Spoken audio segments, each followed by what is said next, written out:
Merci Robert, merci Charlotte. Difficile de passer après ces deux très beaux discours. Si commencer à partir de soi-même, si commencer de soi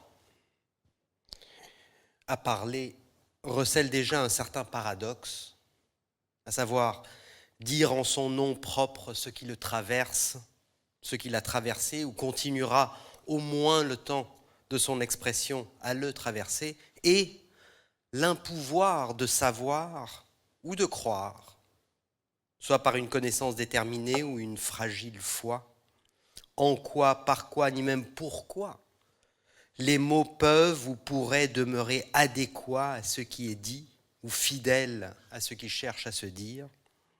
Si commencer à parler recèle déjà une certaine paradoxalité donc, autant commencer par vous dire que je ne tiendrai nullement la promesse qu'il m'a été demandé de vous faire ce soir. J'aurais aimé pouvoir la tenir.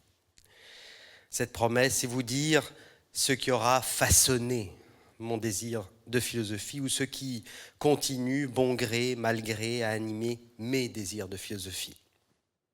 J'aurais aimé être capable de livrer ce qui, dans mon vécu, me poursuit encore à vouloir désirer la philosophie. Et donc, pour évoquer le titre de notre soirée, à reprendre la voix, l'écriture, l'acte et la pensée philosophique face à un monde qui effraie et dont on ne sait pas de ce qu'il sera fait demain, ni de ce qui s'y fera après-demain. J'aurais aussi aimé être en mesure de vous livrer quelques mots d'espoir ou de consolation. Quelques mots de reprise, donc, exprimés depuis une expérience comprise, intériorisée et reconnue, et qui pourraient peut-être résonner avec vos propres vécus. Mais ces mots, ces mots feraient trop rapidement défaut et sonneraient bien creux. Et en même temps, l'on ne saurait demeurer dans le mutisme de cette paradoxalité, entre dire ou ne pas dire. Il faut, à un moment, aventurer des mots. Non pas tant pour dire ou s'entendre dire ce qu'on a été, ce qu'on est devenu, ce qu'on devient ou ce qu'on désire encore devenir, mais aussi pour ne pas laisser au silence le dernier mot. Même si la tentation est grande parfois de se murer dans l'aphasie, on ne peut pas ne pas aussi apercevoir une forme d'apaisement ou de quiétude, un lieu irréprochable et irrépréhensible, une espèce de fuite ou de dissimulation dans un espace tout aussi originairement insouciant que celui de la parole souveraine qui s'entend rappeler et commémorer les origines de ses désirs. C'est peut-être là toute la difficulté, le stress dont parlait Charlotte plus tôt, que nous éprouvons ce soir, alors qu'il nous faut risquer un ou des dires autour et depuis ce dont nous ne savons pas ni ne pouvons savoir dire. Nos mots et nos silences, nos témoignages et nos parjures, nos dires et nos non-dits, sur ce que nous avons été comme ce que nous sommes aujourd'hui, tout comme ce qui, par là même, habitera nos devenirs et informera nos avenirs. Eh bien tout cela ne peut pas ne pas nous expulser chaque fois dans l'étrangèreté sans retour de nos propres noms. Comme si nous ne pouvions que dire ou taire une incessante expropriation de nos noms propres, de ce que cela signifie quand on se met à parler ou à se taire en son propre nom, de ce nom qui est le mien et le mien seul, de ce nom qui m'aura été donné et que j'aurai appris à dire, et auquel je me suis tout au long de ma vie efforcé à approprier, à faire mien et à pouvoir reconnaître comme étant le mien. Eh bien, j'ignore toujours depuis quel lieu il parle en moi, depuis quel lieu il m'appelle, ou s'il m'appelle moi, ou même s'il me parle à moi, et non pas à un autre en moi, dont je ne sais pas comment il ou elle s'appelle, ou s'il ou elle a quelque chose comme un nom. Ce nom qui est le mien, eh bien, j'ignore aussi en même temps s'il est mien. Je n'ignore pas sa filiation, et je pourrais en retracer l'histoire, vous entretenir un peu en vous racontant la promesse qui s'y est déposée quand il me fut donné à ma naissance et dans tout ce qu'il aura supposé. Mais tout cela ne saurait ni ne pourrait encore rien dire quant à ce qui s'entend ou se voit nommé par ce nom. En somme, il demeure toujours au fond de toute parole, de tout dire, de toute expression, la réitération, la reprise aussi de cette question. Qui parle en mon nom au moment où c'est bien moi et moi seul qui prétends parler? Qu'est-ce qui agit là où j'engage mon nom et où j'affirme que c'est le mien de nom et pas celui d'un autre? Qui ou quoi dicte les mots, voire les gestes, les intonations, les accents, les inflexions, qui sont autant de marques de singularité uniquement miennes et dont pourtant chaque fois s'accompagnent d'une certaine expérience d'étrangèreté à soi? Car vous voyez, en vous parlant en mon nom, chaque fois je me vois précédé par une autre parole que celle que je promets de signifier ou de signer. Ce serait là presque comme une certaine condition de la parole, comme si la parole, il n'y en avait que si elle venait de moi depuis déjà une autre source que moi, depuis quelque chose ou quelqu'un ou quelqu'une précédant et insufflant une certaine diction dans mon dire, et dont nous passerions tout notre temps à rechercher et donc à entendre, nous parler, à désirer, avant que nous parlions en notre nom.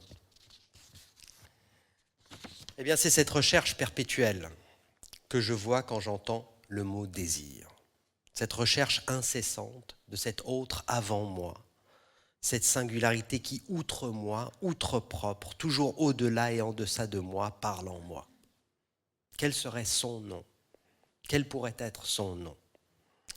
C'est cette question aiguë qui s'entend et s'échange avec ce qui la retient, avec ce qu'elle reçoit d'un événement enfoui, autre, irrémédiable, et à laquelle j'ai toujours tenu à donner une voix, que le mot philosophie s'est mis à résonner pour moi. Car entendez-le bien, philosopher, c'était aussi, c'est peut-être surtout, la possibilité inouïe de penser le nom depuis lequel s'exprimerait cette question. Permettrait aussi d'en penser l'histoire, voire de penser l'histoire elle-même. Peut-être le nom de cette question, c'est celui d'histoire. C'était une rencontre donc avec Hegel qui s'annonçait là. Car Hegel, c'est non pas uniquement le philosophe qui aura inscrit l'histoire dans nos consciences philosophiques, mais surtout qui aura donné à l'histoire sa philosophie, qui aura donc donné un nom à l'histoire, celui du sens, celui de la compréhension et de la réconciliation. Et je trouvais dans cette philosophie difficile et difficile d'accès aussi la possibilité tout entière assumée de nommer le sens de l'histoire, de nommer le sens de mon histoire. Ce qui me travaillait et me relevait chaque fois, eh bien, c'était précisément que le sens se dévoilait partout et surtout au cœur des événements les plus abyssaux et catastrophiques de l'histoire.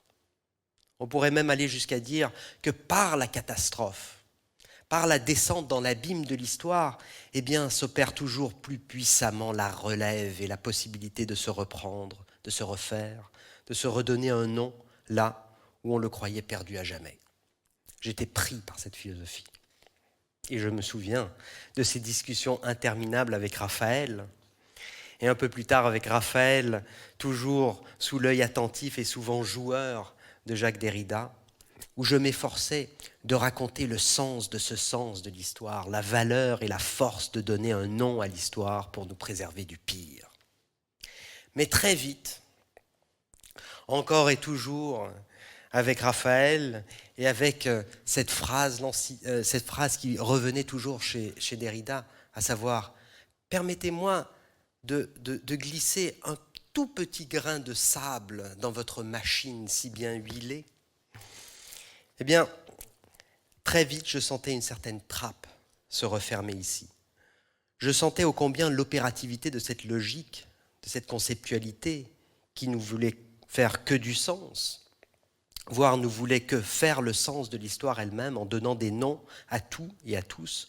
Je sentais ô combien elle ne cessait par là même de se la raconter, comme on dit, à elle-même, cette histoire.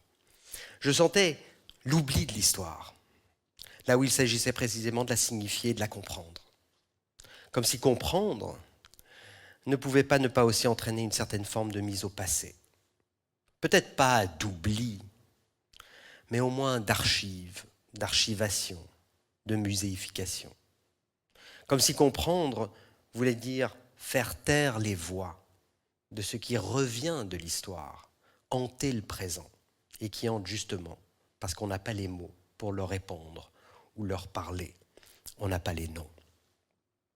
C'est là qu'une autre rencontre arriva, celle de Lévinas, que je lisais sans jamais le dissocier de Derrida.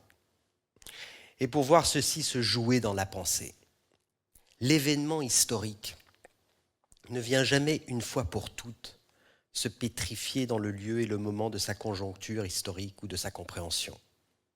Il ne cesse jamais de nous revenir. Et ce, chaque fois singulièrement, chaque fois unique. Ainsi, je me mettais à penser en quoi l'événement n'est jamais en et pour soi-même, comme disait Hegel, c'est-à-dire replié sur soi-même ou concentré à même lui-même. Il n'arrive jamais et ne vient nullement telle une particularité indivisible. Son événementialité ne se rassemble jamais et n'est jamais une et unifiée avec elle-même. Je me mettais à penser que l'événement historique singulier, c'était peut-être précisément ce que la philosophie, son concept et sa technique ne pensaient plus, avait oublié de penser, s'était mise à le penser pour mieux s'en réconforter. Car si l'événement historique se donnait tel un objet de la représentation, sans en même temps défier, démanteler, défaire, déborder tous ces mots de Lévinas, la possibilité même de sa représentation et contester son objectification, eh bien, que resterait-il de l'événement ? Autant dire qu'il ne serait plus un événement, ni ne ferait événement. Il s'inscrirait gentiment et paisiblement dans une téléologie, toujours ordonnée par une compréhension du sens de l'histoire, là où tout événement ne serait déjà plus un événement, mais uniquement la confirmation d'une narration historique l'ayant compris et saisi. Je me mettais à penser donc quelque chose comme ceci. Peut-être ne faut-il pas chercher à combler les abîmes de l'histoire, les ruines et les décimer. Peut-être ne faut-il plus chercher à nommer l'innommable et commencer donc à penser autrement, et peut-être même autrement que par la pensée, l'inoubliable. Se loge encore en moi, dans ces inoubliables voix qui parlent avant moi, une certaine promesse. Cette promesse, tout entière tendue dans l'inoubliable, cette promesse de trouver une autre histoire, une autre langue, un autre nom dans mon nom, un autre nom au nom aussi de ceux et celles qui demeurent sans nom dans l'histoire, ai-je su, sais-je ou serais-je, en mon nom, l'entendre. Merci.